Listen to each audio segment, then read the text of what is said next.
नमस्कार, hot topic में आपका स्वागत है। मैं हूं अखिलेश शर्मा। दिल्ली के पूर्वांचली वोटरों को लेकर आम आदमी पार्टी और बीजेपी में होड़ लगी हुई है। पिछले 2 विधानसभा चुनाव में पूर्वांचली मतदाता आम आदमी पार्टी के साथ आए। इस बार आम आदमी पार्टी बीजेपी पर वोटर लिस्ट से इनके नाम काटने का आरोप लगा रही है।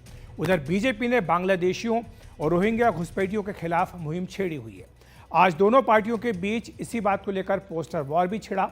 बीजेपी ने फर्जी वोटर्स से इश्क, इस तरह का एक पोस्टर लगाया और इसमें आम आदमी पार्टी ने केजरीवाल को गोट यानी ग्रेट ऑफ ऑल टाइम बताते हुए इसका जवाब भी दिया। तो ये दोनों पोस्टर हैं, एक बीजेपी का, एक आम आदमी पार्टी का। और दिल्ली में पूर्वांचली मतदाता जो है चुनाव परिणाम पर असर डालते हैं, बल्कि अब दिल्ली में पूर्वांचली वोटरों की संख्या सबसे ज़्यादा भी हो गई है। दिल्ली की अगर बात करें तो इनकी संख्या करीब 25% मानी जाती है। यानी दिल्ली में पूर्वांचली मतदाताओं की संख्या करीब 38 लाख पहुंच गई है। ये एक बड़ा आंकड़ा है। जबकि मुस्लिम मतदाता की बात करें तो ये आंकड़ा 13% पर आता है। तो 25% पूर्वांचली दिल्ली की 70 विधानसभा सीटों में से करीब 20 पर निर्णायक भूमिका निभाते हैं। तो ये 20 सीटें ऐसी हैं दिल्ली में जहां पर कि पूर्वांचली मतदाताओं का वोट मायने रखता है और ये वहां पर चुनाव परिणाम क्या होगा इस पर काफ़ी असर डालते हैं। वहीं मुस्लिम मतदाताओं की बात करें तो 11 सीटें ऐसी हैं यहाँ पर दिल्ली में 70 में से जहाँ पर कि मुस्लिम मतदाताओं की एक बड़ी भूमिका होती है चुनाव परिणाम पर। उत्तर प्रदेश, बिहार और झारखंड से आकर जो लोग बसे हैं दिल्ली में, इनकी संख्या 30 से 50% तक पहुँच गई है। जबकि मुस्लिम वोटर जो है वो 11 सीटों पर अपना असर रखते हैं। उधर दिल्ली में आकर बसे बांग्लादेशी और रोहिंग्या घुसपैठियों के खिलाफ पुलिस की कार्रवाई जारी है। एक आंकड़ा जो आया उसके मुताबिक यहाँ पर करीब 40,000 से भी ज़्यादा बांग्लादेशी और रोहिंग्या दिल्ली में आकर अवैध रूप से रह रहे हैं। अब तक 10,000 से ज़्यादा लोगों का वेरिफिकेशन भी दिल्ली पुलिस कर चुकी है। दिल्ली पुलिस ने इसके लिए बांग्लादेश सेल को भी एक्टिव कर दिया है। 2 दशक पहले इसको बनाया गया था और इसमें उन पुलिसकर्मियों को रखा गया है जो बांग्लादेशी भाषा की जानकारी रखते हैं। इनकी मदद से अवैध रूप से रह रहे बांग्लादेशियों को पकड़ने में भी पुलिस को यहाँ पर मदद मिल रही है। हाल ही में अगर बात करें तो 50 से ज़्यादा बांग्लादेशियों को आइडेंटिफाई किया गया और इसके बाद इनको डिपोर्ट कर दिया गया। दिल्ली पुलिस ने आज की अगर बात करें तो बांग्लादेशियों के एक बड़े सिंडिकेट का भांडाफोड़ भी किया है और 2 बांग्लादेशी नागरिकों समेत 4 लोग गिरफ्तार किए गए हैं। बांग्लादेशियों के फर्जी दस्तावेज बनाने वाला भी इसमें पकड़ा गया है। और अवैध बांग्लादेशियों पर जारी एक्शन के बीच बीजेपी प्रवक्ता सुधांशु त्रिवेदी ने कहा कि आम आदमी पार्टी की सरकार में घुसपैठियों की भरमार की गारंटी है। देखिए, बहुत बड़ी चुनौती है, बड़े शहरों में विशेषकर होता है। दिल्ली चूंकि देश की राजधानी है, तो जो घुसपैठिए आकर सेटल हो रहे हैं, यदि इनकी जांच हो तो इससे किसको परेशानी हो रही है यह सहज समझा जा सकता है। आम आदमी पार्टी की सरकार में 2 चीजों की गारंटी निश्चित रहेगी। भ्रष्टाचार, क्योंकि सभी मंत्री और विधायक उसमें संलिप्त होंगे समान भाव से, और दूसरा घुसपैठियों की भरमार। भारतीय जनता पार्टी इन दोनों को निर्मूल करके दिल्ली को निर्मल करने के लिए प्रतिबद्ध है।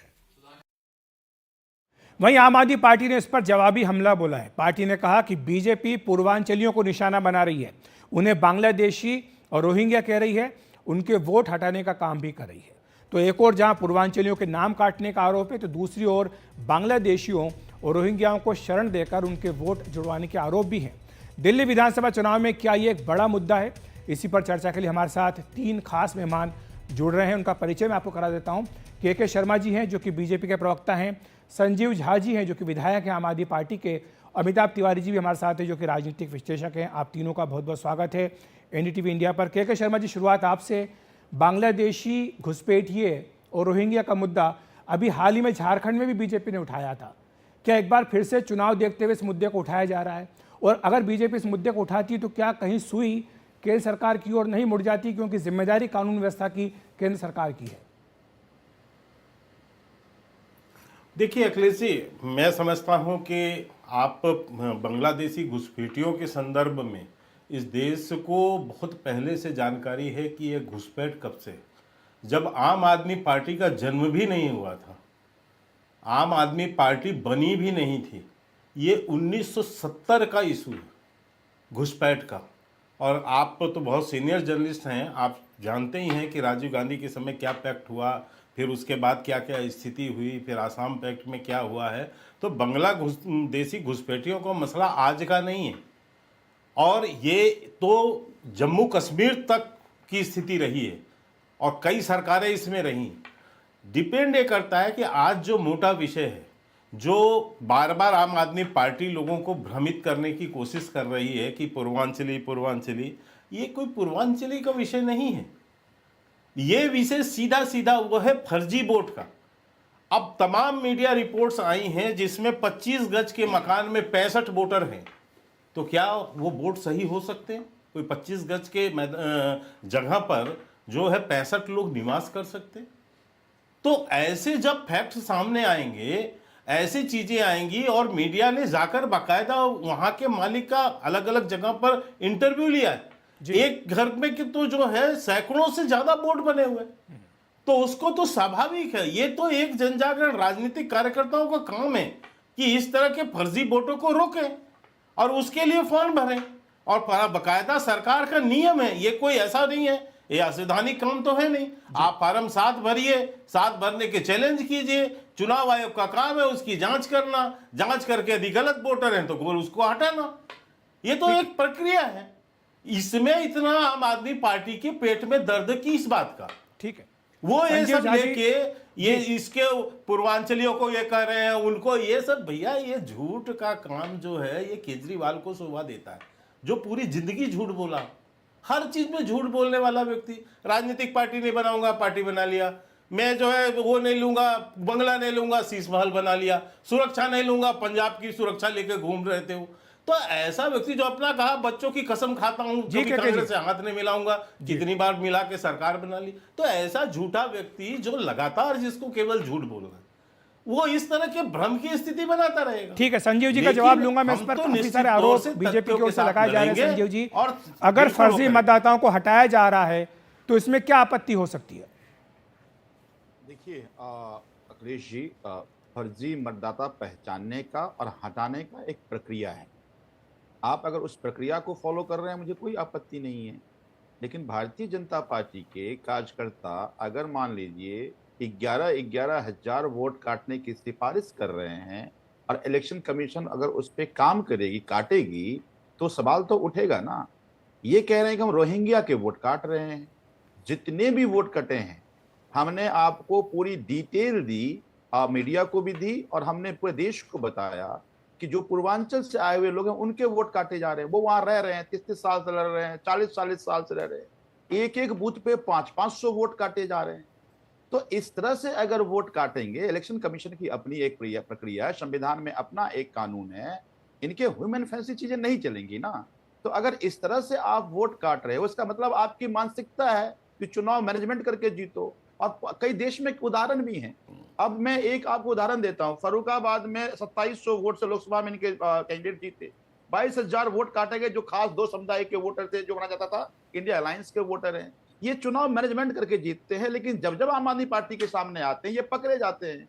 देखिए किस चंडीगढ़ में पकड़े गए, दिल्ली में भी एक्सपोज हो गए और पकड़े गए। हमने तो मीडिया को भेज कर दिखाया ना कि वो लोग कह रहे हैं कि हाँ मैं 40 साल से यहाँ रह रहा हूं, मेरा ये घर और मेरा वोट काट दिया गया। तो आपको वोट जो नहीं करेगा उसको रोहिंग्या कह दोगे, उसको घुसपैठिया कह दोगे। पूर्वांचल लोग घुसपैठिया नहीं है, पूर्वांचल रोहिंग्या नहीं है। पार्लियामेंट में, राज्यसभा में इनके राष्ट्रीय अध्यक्ष ने कहा कि घुसपैठिया हो, पूर्वांचली हो, रोहिंग्या हो, अब वोट काटेंगे। तो पूर्वांचल फिर माकूल जवाब देगा आपको। ये जो आपका अहंकार है ना, ये पहली बार नहीं है। इन्हीं के नेता विजय गोयल, इन्होंने कहा, याद की 2013 का स्टेटमेंट कि पूर्वांचलियों को दिल्ली आने से रोकना पड़ेगा। क्यों दर्द है इतना भाई? क्योंकि आपको वोट नहीं करता है, क्योंकि आपको सबक सिखाता है। तो पूर्वांचल के लोग सबक सिखाएंगे, लेकिन इस तरह से गाली देना बिल्कुल ठीक नहीं है। आप चुनाव अपने वादों पे जाओ ना, आप लाओ, आमने सामने लड़ो।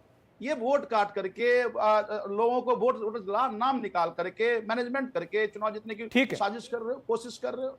तुम ऐसे में मुझे लगता है कि दिल्ली की जनता पूर्वांचलियों के ठेकेदार हैं इनकी ये हाँ, मैं हूं, मैं पूर्वांचल से आता हूं, मुझे दर्द है। आपको नहीं होगा दर्द। हम 20 साल, 25 साल, 30 साल से दिल्ली को अपने खून पसीने से सवारा है, सींचा है। घुसपैठिया कहोगे तो ठेकेदारी करेंगे हम और सबक सिखाएंगे हम। और सबक संजीव जी मैं आता हूं आपके पास। केके जी इसका जवाब देना चाहते हैं? जी केके जी, चलो मैं बिल्कुल जवाब देना चाहता हूँ। मैं पहले जवाब देना चाहता हूँ। पूर्वांचल यदि यही स्थिति थी तो लोकसभा में जो है 7 सीट जीत जाते, क्यों नहीं जीत पाए? इसलिए नहीं जीत पाते हैं क्योंकि पूर्वांचलियों का ये जो ठेकेदारी ये लेके बैठे हैं, ठेकेदारी नहीं है अखिलेश जी, लेकिन इनके झूठ इस स्तर के हैं। अब ये पूछ रहे, अभी कह रहे हैं कि आप अपनी उपलब्धियों पे लड़ लेते, हमारी उपलब्धियों के सामने फैला। मुझे बताइए जन लोकपाल कहाँ है जनाब, कहाँ है? पूरे दिल्ली में वाईफाई बन गई, लग गई। मैं जवाब दे दूं क्या? एक कॉलेज आपने बनाया इस दिल्ली के अंदर, यमुना साफ कर दिया आपने, क्या किया है आपने? इन्हीं पूर्वांचलियों की छठ की पूजा होती है ना, बरसात के मौसम में झील बन जाता है पूरा दिल्ली, और गर्मी के मौसम में पानी नहीं मिलता तो टैंकर के लिए मुख्यमंत्री जाके अनशन सत्याग्रह करने लगती है। में ये आपकी है, नहीं, मैं आता ये हूं संजीव जी आपके बना पास। है। जी जी, इसको केके जी आप अपनी लंदन बात और पूरी कर पता ले, नहीं संजीव क्या जी इसका नाम जवाब देते देना हैं, चाहते बना हैं। रहे थे। तो मैं इसलिए आपको कहना चाहता हूं कि बहुत हो गई, चलने दीजिए, आने दीजिए, चुनाव में तय होगा। लेकिन जहां तक वोट काटने का प्रक्रिया है अखिलेश जी, बिल्कुल सिंपल है। वोट बनवाने की भी प्रक्रिया है, वोट काटने की भी है, और वो करने का काम चुनाव आयोग का है। ठीक है, हम जो संजीव जी यही सवाल आपसे, क्या चुनाव आयोग की जो प्रक्रिया है उसको पूरा होने का इंतजार नहीं करना चाहिए? 6 जनवरी को फाइनल वोटर लिस्ट का पब्लिकेशन चुनाव आयोग करेगा, उसमें तो तब तक तो पता लग जाएगा ना कि कितने वोट काटेगा नहीं काटेगा। जो आपत्तियां की गई उनका क्या हुआ संजीव जी? अखिलेश जी, किसी ने लिखा है कि जिसके किरदार पे शैतान भी शर्मिंदा हैं, वो भी आए हैं यहाँ नसीहत करने हमको। एक बात बताइए, हम यही तो कह रहे हैं, घोटालेबाज, कानून ये है, घोटालेबाज जेल से बाहर आए हो। केके जी बात पूरी करेंगे संजीव जी को, आप बोल रहे थे कटेगा। दूसरी बात, जी संजीव जी, हमने दिल्ली की जनता को अरविंद केजरीवाल ने कहा बिजली आधे देंगे, बिजली मुफ्त दिया, पानी मुफ्त दिया, स्कूल हमने बनाए, अस्पताल हमने बनाए। मैं चुनौती देता हूं, एक भी स्टेट बता दे जहां पे बिजली मुफ्त देते हो। शराब भी मुफ्त में दिया, ये क्यों नहीं बोलते हो? एक राज्य बता दे जहां पे ये महिलाओं को सब यात्रा बोतल पे फ्री दिया, ये भी बता जहां पे ये लगे ना मिर्ची, अब लगे ना मिर्ची। एक बोतल पे फ्री दे रहे थे, ये भी क्यों नहीं बोलते हो? दवाइयां मुफ्त देते हो। दिल्ली को शराबी बनाना चाहते थे आप, कहा दिल्ली से स्कूल ये बनाए, जेल में चले गए इसी के लिए। बिजली देते हो। दिल्ली की जनता ने 3 बार मुंह की आपको 24 घंटे दे रहे हो, और फिर मुंह की दिखाएगी। तो दो। हमने कहा है तो मैंने आपसे दिल्ली में 7 साल के ऊपर के बुजुर्गों का इलाज बताएंगे। हमने कहा है कि दिल्ली में 18 साल से ऊपर की महिलाओं को 2100 रुपए। मैं आप दोनों को रोकूंगा, संजीव जी केके जी आपको रोकूंगा। हमारे साथ अमिताभ तिवारी जी भी हैं, राजनीतिक विश्लेषक। मैं आता हूं आप दोनों के पास, आरोप प्रत्यारोप तो चलता रहेगा, लेकिन समझ लेते हैं कि जो तस्वीर है दिल्ली की, उसमें पूर्वांचली वोटरों की कितनी बड़ी भूमिका है। अमिताभ जी, जो आप देख रहे हैं कि झड़प हो रही है बीजेपी आम आदमी पार्टी में, जाहिर सी बात है कि वोटों के लिए हो रही है, काफ़ी महत्वपूर्ण है ये वोट, करीब 38 लाख हैं। और आपने जैसा कहा भी कि लगातार जो वोट है वो आम आदमी पार्टी के पास पिछले 2 चुनाव में गए, लेकिन लोकसभा चुनाव में बीजेपी के साथ गए। तो ऐसे में इनकी भूमिका कितनी महत्वपूर्ण हो जाती है, और आपको क्या लगता है कि पॉलिटिकल पार्टीज क्यों इन पर इतना ज़्यादा जोर दे रही है? क्योंकि जो आबादी है, जैसा आपने दिखाया है, 25 से 30% के करीब है, तो सबसे बड़ा किंग मेकर है जो इस चुनाव में वो पूर्वांचली वोटर हो सकता है। लगभग 30 सीटों पर असर है। East Delhi, north east Delhi और वेस्ट दिल्ली में भी अच्छी खासी संख्या है पूर्वांचलियों की। 16 सीटों पे तो मेजॉरिटी यानी निर्णायक भूमिका में है ये लोग।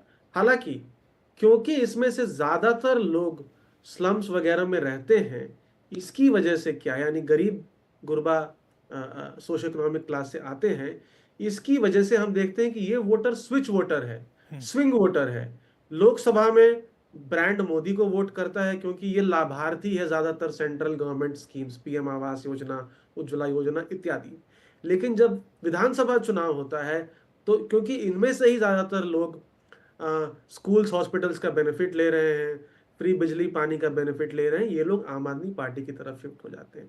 तो ये लगभग 15% की संख्या में बीजेपी से आम आदमी और आम आदमी पार्टी से बीजेपी की तरफ मूव करते हैं। आपको ध्यान होगा 2008 में बसपा का वोट शेयर यहाँ पे 14% हुआ करता था, जो कि सारा का सारा लगभग अब आम आदमी पार्टी को विधानसभा में शिफ्ट हो चुका है।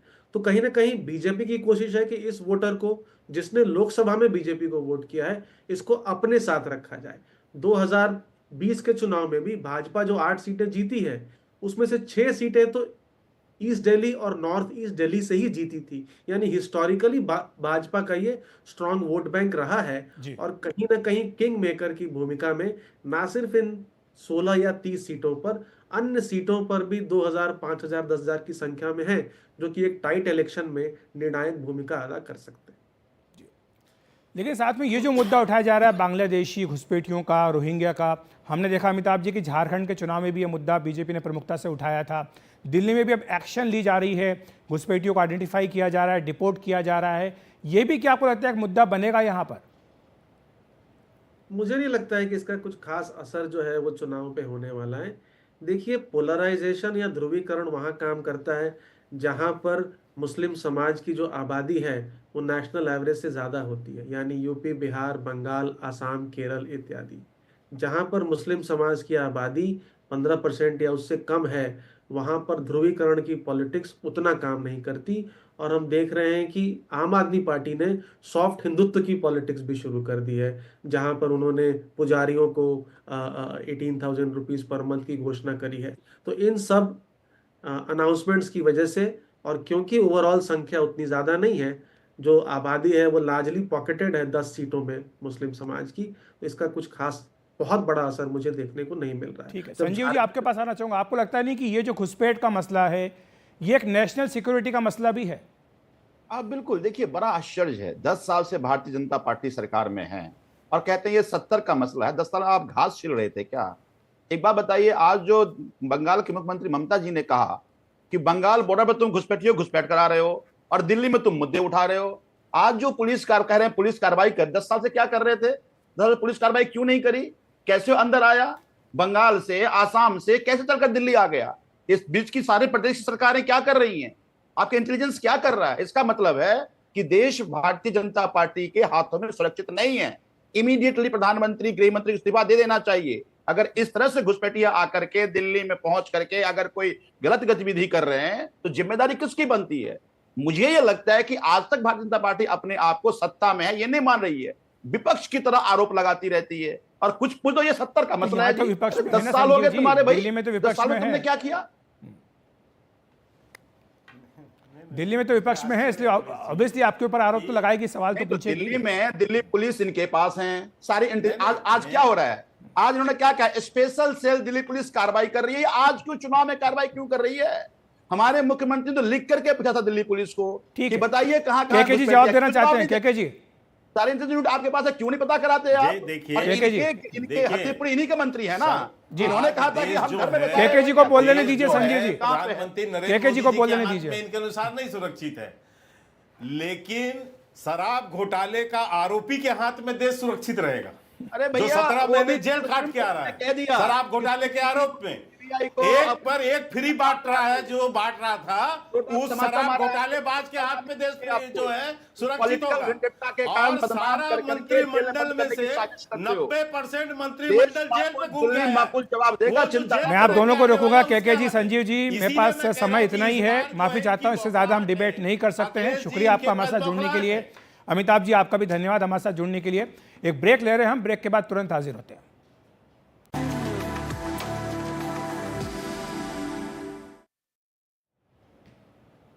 दिल्ली में आम आदमी पार्टी और बीजेपी के बीच चिट्ठियों की जंग लगातार जारी है। अब केंद्रीय कृषि मंत्री शिवराज सिंह चौहान ने दिल्ली के किसानों की हालात को लेकर मुख्यमंत्री को चिट्ठी लिखी, जिस पर आतिशी ने तीखा पलटवार किया। शिवराज सिंह चौहान ने अपनी चिट्ठी में लिखा कि दिल्ली सरकार ने किसानों के हित में कभी सही फैसले नहीं किए।